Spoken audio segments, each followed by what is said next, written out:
I'm extremely grateful to Justice Mathur and his entire team who have put in a lot of effort over the last 23-24 months and prepared this document. With regard to the details of the document and some other preliminary comments, I'll request Justice Mathur to kindly make a brief statement. Thank you, Mr. Jaitley sir. We have completed the report. The report runs into about 900 pages, and we have dealt with all the aspects pertaining to the subject. We have heard all the parties. We have gone to the places and seen the real hardship which is being faced by the people all over the country. We will issue just now a press note with permission of the Honorable Minister for your information. But before that, I may give you some headlines which will enable you to appreciate. The implementation, as we've been given to understand, has to come from 1/1/2016. The government will have to take a call for that. And the minimum pay which we have fixed, applying the accrued formula which has been suggested by the JCM, which we have accepted it, and the basic pay will start at 18,000. We have abolished the grade pay and the pay band also. So, and the total increase in the basic pay will be 14.27. The speculation of 15 was little of the mark. The maximum pay for a apex scale will be 2,25,000, and the cabinet secretary's pay will be about 2,50,000. The pay structure, considering the grade pay structure, the state of employees hereto will, and the fitment formula will be 2.57 for all. Then the annual increment will be 3%. We have kept the MSCP, modified insured career progression, that is the same scale 10, 20 and 30 years. We have increased the military service pay for defense personnel. That is, today they are getting 6,000, officer will get 15,500. And for the nursing staff, 10,800. And for the non-competents, JCO and competents, 5,200 from 2,000. And for the non-competents enrolled in Air Force, from 1,000 to 3,600. We have also made a provision for short service commission officers because they had made a very strong grievance about it, that their condition is not very ameliorating. We have recommended that the short service commission officer will be allowed to exit armed forces at any point in time between 7 to 10 years of service, with the terminal gratuity equivalent to 10.5 months of reckonable emoluments. They will further be entitled to fully funded 1-year executive program or MTech program at a premier institute.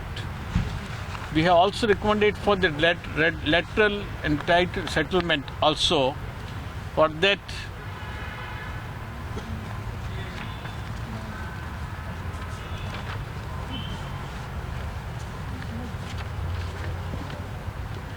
a specific requirement of the organization to which the personnel will be absorbed for lateral entry in the CAPF, Central Armed Forces, will make an attractive severance package when they are recommended for joining to the CPF. The parity between the dispute between the headquarter and the field area, that we have maintained that there will be a parity between headquarter and the field area, and there will be no disparity between them with regard to their perks and salary, and they will continue to be reviewed as is reviewed for the headquarters. Same will be applicable to the field also. Then we have also recommended that there is a lot of grievance with regard to non-review of the cadre, that we have recommended that the government should take immediate steps for periodical review of the cadre.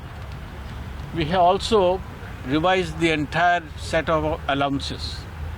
About 52 allowances have been abolished, and about 36 allowances have been submerged in their allowances.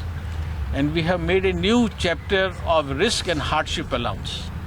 The maximum allowance which we have allowed is the SAICHIN allowance, which is from 21,000 to 31,500 we have increased. From 21,000 to 31,500 for the senior officers, JSU and others from 14,000 to 21,000.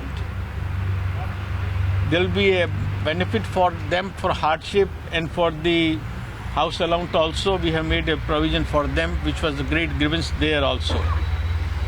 We have also made... All right, the pay commission bonanza is the big breaking story on the channel as we speak. And to understand this better, I'm being joined by Mr. Karthik Zaveri of Transcend Consulting, who's also a financial planner in the studio. Karthik, thank you so much for joining us here. This is a clear bonanza. All the hikes across the board have been above expectations. 16% salary hike, 24% hike in pensions, 63% hike in allowances. How much of this will get channeled into the real estate market? You know, I wouldn't be surprised if as much as about 30% went into real estate, bare minimum, because there are two angles which will happen.